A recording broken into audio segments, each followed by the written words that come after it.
kanilang trahedya. Ang matatapang na salita ni Kay at Ted Nana. Ako po, sinusuloy mo kami.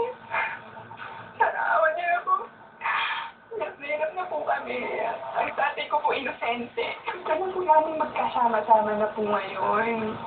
Pakalaking trahedya po itong nangyari sa amin na ginagawa nilang isang kumedya. Pinaglalaruan po kami. Pinaglalaruan po nila kami.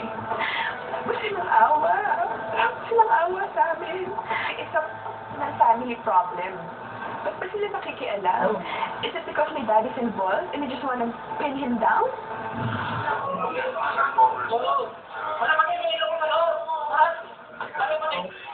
Pwedeng makalabas po kasi siguro meron akong kopya kayo ng resolution.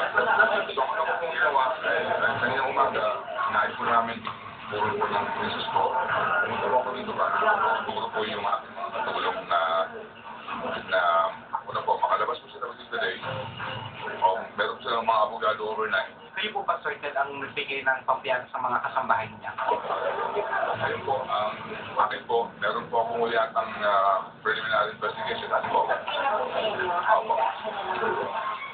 For Tuesday, mas maganda po yun. Para po, at least po ngayon, medyo nakakahinga po ako dahil mapupuntahan ko na po yung burol ng maaayos ko na po mabuti po yung burol po ng asawa ko. Ang sa akin lang po kasi, kahapon po kasi nung naandun po sa hospital, no, kasi lang po yung pong na nawawala yung vital signs ng misis ko. Nakakalungkot na po doon kasi nung binatampot po yung lipat ko na si Pamela at pati po yung bayaw ko na si Max. I was still looking at them eh.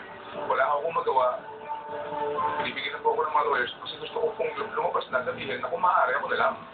Diba kung meron kayong gustong bitbitin, meron kayong gustong kuwelyuhan, diba ako na lang. Huwag nyo na walang idama yung mga katulad po nila Pamela. Ito po sa akin dito eh. Kung target nyo, ako na lang. Pagkarapan nyo. Kung ako ang gusto nyo, diba? Kung gusto nyo bumawi sa akin dahil sa trabaho ko, bilang sa mga mahayag, kung gusto nyo bawian ako dahil sa